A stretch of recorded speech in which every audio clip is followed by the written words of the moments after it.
ආයිබෝවන් දුවේ පුතේ නැනේයයි ඇප් එකට ඔයාලව අයිබෝවන් කියල පිළිගන්නවා. ඉතිං අද අපි කතා කරමු කොහොමද නැනේයයි ඇප් එකෙන් ඉස්සල්ලාම යුස කවුන්ට එකක් හදාගන්න කියලා. මුලින්ම නැනේයයි ඇප් එක ඕපන් කරගත්තාම ඔයාට තියෙන්නේ මෙන්න මේ වගේ ස්ක්‍රීන් එකක්.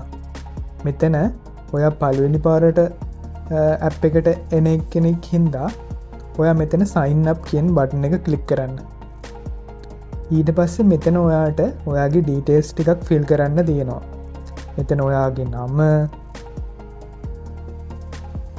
මෙතන ඔයාගේ ඩිස්ට්‍රික්කය,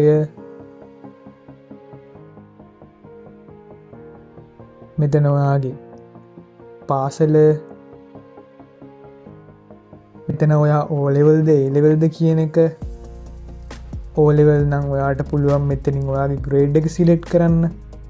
ඒවගේ මෙතනින් ඔයා ඒලෙවල් නම් ඔයාගේ ග්‍රේඩ් එක සිලෙට් කරලා මෙතන ඔයාගේ ස්ට්‍රීම් එකත් සිලෙට් කරන්න ඕන. ඒ කියන්න ඔයා විද්‍යා, කලා, වාණිජ, තාක්ෂණ කියන මොන විෂය ධාරාවද එක්කෙනෙක්ද කියන එක.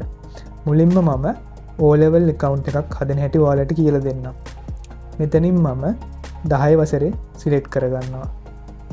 මෙතනින් පස්සේ දුවපුතේ ඔයාට ඔප්ෂන් දෙකක් තියෙනවා. පළවෙනි ඔප්ෂන් එක තමයි ඊමේල් එකයි පාස්වර්ඩ් එකයි මෙතෙන්ට ඔයාට දීලා අලුත් account එකක් හදන්නත් පුළුවන්. නැත්තම් මේ විස්තර ටික විතරක් පුරවලා මෙතන sign up with Google කියලා තියෙන බටන් එක ක්ලික් කරන්න පුළුවන්. එතකොට ඔයාගේ details ටික connect වෙනවා ඔයාගේ Google account එකට. ඊට පස්සේ ඔයාට මෙතනින් ඔයාගේ account එක හදාගන්න පුළුවන්.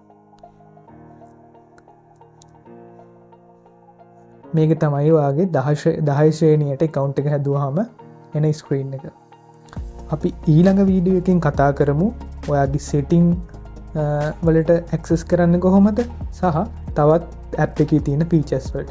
ඉතින් ඊළඟ වීඩියෝ එකත් එක්ක එකතු වෙමු. ඔයාලට සුබ දවසක්.